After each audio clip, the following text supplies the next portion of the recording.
आगे बढ़ने से पहले हम आपको आज धन्यवाद देना चाहते हैं। आज हमने एक हैशटैग आपके लिए दिया था, वो था जी नहीं डरेगा, और आप सब ने हमें इतना समर्थन दिया है कि ये हैशटैग इस समय नंबर 1 पर ट्रेंड कर रहा है पूरे देश में। और अगर आपने आज जोर लगा दिया तो शायद पूरी दुनिया में भी नंबर 1 पर ट्रेंड करने लगेगा जी नहीं डरेगा। और ये काम हमने इसलिए करना पड़ा आज क्योंकि अब हमने ये देखा है कि नए नागरिकता कानून को लेकर जो विरोध प्रदर्शन चल रहे हैं, उन्होंने एक सांप्रदायिक रंग ले लिया है, उन्होंने एक सियासी रंग ले लिया है। और अब इन विरोध प्रदर्शनों के जरिए कुछ लोग इस्लामिक राष्ट्र का सपना देखने लगे हैं, कुछ लोग गजवाए हिंद का सपना देखने लगे हैं, और ये प्रदर्शन अब किसी और तरफ जा रहा है जो कि इस देश के लिए बहुत खतरनाक है। अब इस आंदोलन को रुकना चाहिए। और आज हम ये अपील कर रहे हैं इस आंदोलन को चलाने वाले और इसके विरोध में दूसरे पक्ष के लोगों से भी जो इनके खिलाफ आंदोलन चला रहे हैं, अब इस आंदोलन का रुकना होगा। महात्मा गांधी के बारे में अगर आप मानते हैं कि सिर्फ आपने महात्मा गांधी की तस्वीर ही नहीं ली है बल्कि आप उनके आदर्शों पर भी चलते हैं, तो फिर यह आंदोलन तुरंत रोक दीजिए। और अगर नहीं रुका और अगर यह सपना इस्लामिक राष्ट्र का नहीं टूटा तो आगे क्या होगा उसका उसकी एक छोटी सी झलक आज हम आपको दिखाना चाहते हैं। और इसके लिए आपको महाराष्ट्र के यवतमाल से आया कल का एक वीडियो देखना चाहिए। पिछले कुछ समय से देश के कई इलाकों में नए नागरिकता कानून और नागरिकता रजिस्टर को लेकर विरोध प्रदर्शन हो रहे हैं। कल इन विरोध प्रदर्शन करने वालों ने भारत बंद का आह्वान किया था। कल यवतमाल में भी ऐसे ही विरोध करते हुए कुछ प्रदर्शनकारी जबरदस्ती दुकानों को बंद करवा रहे थे क्योंकि उन्होंने भारत बंद का आह्वान किया हुआ था। लेकिन वहां के दुकानदारों ने अपनी दुकानें बंद करने से इनकार कर दिया।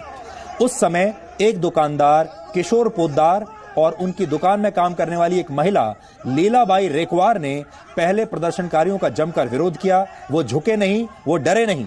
इसके बाद दुकानदारों और प्रदर्शनकारियों के बीच बहस हुई, झगड़ा हुआ, और इसके बाद किशोर पोद्दार और लीलाबाई ने इन प्रदर्शनकारियों पर लाल मिर्च का पाउडर फेंक दिया।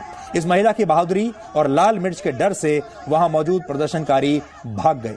सबसे पहले आप इस घटना का वीडियो देखिए, लीलाबाई की बातों को उसके बाद आप ध्यान से सुनिएगा। लेकिन ये वीडियो दिखाने से पहले हम आपको ये बताना चाहते हैं कि आप देश में बेरोजगारी की ये लोग चर्चा करना चाहते हैं, ये लोग रोजगार की चर्चा करना चाहते हैं, लेकिन जो लोग अपना रोजगार कर रहे हैं, जो लोग अपना काम कर रहे हैं, उन्हें भी कैसे रोकने की कोशिश की जा रही है धर्म के नाम पर, नागरिकता कानून के नाम पर। पहले ये देख लीजिए, आज ये जो इनके साथ हुआ है आपके साथ भी कल हो सकता है।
आपको इस महिला की बहादुरी की दाद देनी चाहिए। इस महिला ने अकेले अपने दम पर इन प्रदर्शनकारियों को भगा दिया वहां से, और पूरी बहस इस बात पर थी कि ये दुकान बंद होनी चाहिए, और जो लोग दुकान पर बैठे थे उन्होंने कहा ये दुकान बंद नहीं होगी। अब आप खुद सोचिए, ये जो प्रदर्शनकारी हैं ये लगातार इस बात पर बहस करते हैं कि देश में बेरोजगारी बढ़ रही है, देश में लोगों के पास नौकरियां नहीं हैं, देश की इकोनॉमी खराब हो रही है। लेकिन जो लोग काम कर भी रहे हैं, जिनकी दुकानें चल भी रही हैं, उन्हें काम करने से रोका जा रहा है। आगे बढ़ने से पहले इस महिला का ये बयान सुनिए और इससे प्रेरणा लीजिए। एकदम तिकडून कलम चौकावरून मोर्चा आला, एकदम 400-500 जण आले, एकदम येऊन दुकानं बंद करा असे त्यांनी केलं। आम्ही म्हटलं हे दुकान बंद नाही करत। त्यांनी हे मिरची सर्व ओढवाढ केली, दुकानातलं सर्व सामान फेकफाक केलं आमचं, आणि आमच्या मालकाला धरून मारायला गेले ते सर्वजण मिळून। तो आप सोचिए, इस महिला ने अपने दम पर इन प्रदर्शनकारियों को भगा दिया। इससे आपको प्रेरणा लेनी चाहिए, सीख भी लेनी चाहिए। और अगर ऐसा नहीं हुआ तो एक जमाना ऐसा आएगा जब आपके साथ भी ऐसा होने लगेगा। इस घटना के बाद दुकानदार ने यवतमाल पुलिस को इसकी खबर दी। पुलिस ने वहां पहुंचकर पहले प्रदर्शनकारियों को समझाने की कोशिश की, लेकिन जब वो नहीं माने तो पुलिस ने बाद में लाठीचार्ज करके हालात को काबू में किया।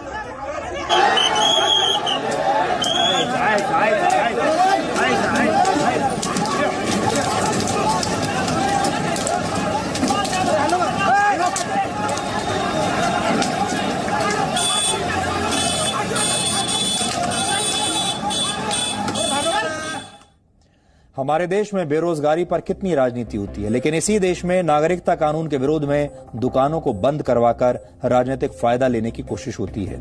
दिल्ली के शाहीन बाग में पिछले करीब 46 दिनों से दुकानें बंद हैं। जो दुकानदारें दुकानें खोलना भी चाहते हैं उन्हें ऐसा नहीं करने दिया जा रहा। पटरी पर जो लोग अपना सामान लगाते हैं उनकी भी रोजगार बिल्कुल बंद है।